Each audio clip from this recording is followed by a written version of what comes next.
الحمد للہ وحدہ والصلاة والسلام علی من لا نبی بعدہ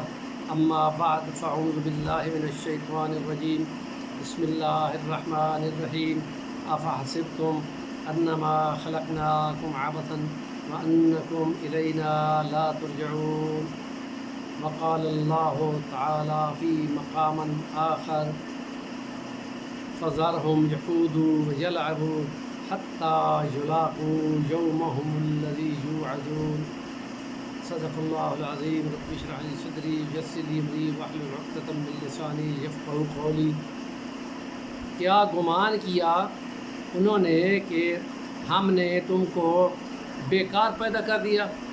اور تم نے ہماری طرف لوٹ کے نہیں آنا؟ بس بلند شان ہے اس مالک کی جو حق اور سچ بادشاہ ہے، اور جب جو حق اور سچ بادشاہ ہے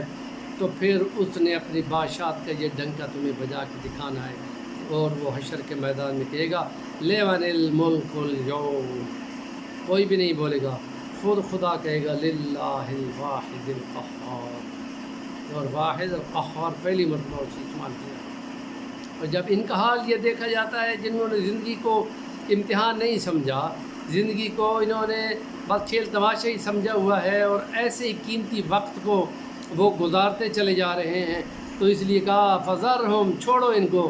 یخوضوا ویلعبوا حتی یلاقوا، جہاں کہ وہ آ کے ملیں گے اپنے اس رب کو جس کے لیے ان کو کہہ دیا گیا تھا کہ تمہاری ملاقات ہونی ہے۔ قرآن مجید میں یہ جگہ ہے کہ یہ جو ملاقات تمہاری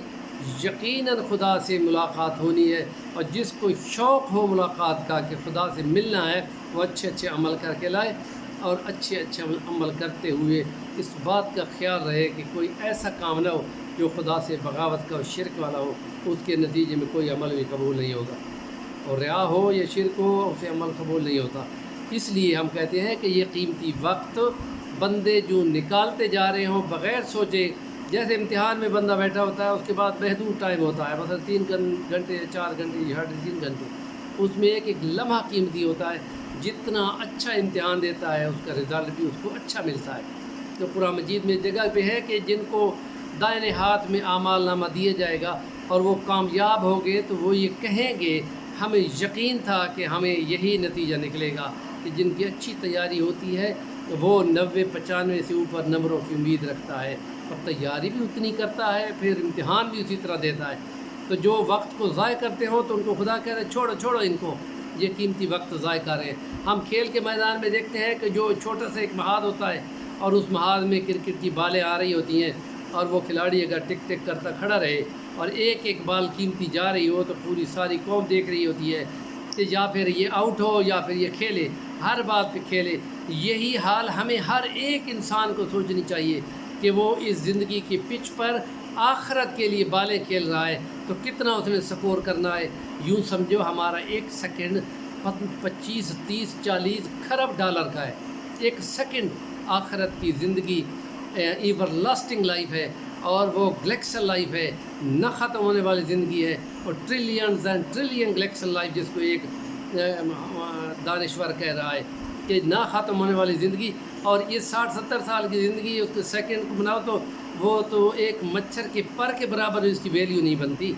اس لیے کہہ دیا گیا ہے ہم سمجھانے کے لیے کہ اگر تم سمجھو تو فجر کی نماز کی 2 سنتیں خدا کے جہاں پر اتنی قیمتی ہیں، جتنی زمین اور کائنات پر سورج کی روشنی پڑتی ہے وہ اس کی قیمت سے بھی زیادہ قیمتی ہے۔ تو ہمیں اب اس بات کا شعور ہونا چاہیے کہ جو عمل سیکنڈوں کے حساب میں اعمال خدا کی رضا کے لیے کیے جائیں گے ان کی بہت زیادہ قدر ہوگی۔ ایک اور حدیث میں یوں ہے کہ یا چھوٹے چھوٹے عمل پر بڑے بڑے اجر ملیں گے تو ہکا پکا رہ جائے گا، تو اس وقت وہ کہے گا کاش کہ میں نے کتنا قیمتی لمحات کو ضائع کیا۔ ایک اور حدیث میں یوں ہے تو کسی بات کی اس کو حسرت نہیں ہوگی، حسرت اگر ایمان والے کو جنت میں پہنچنے پر بھی ہوگی تو وہ جناب صرف یہ ہوگی کہ ہائے میں نے اپنے میسر زندگی کے لمحات میں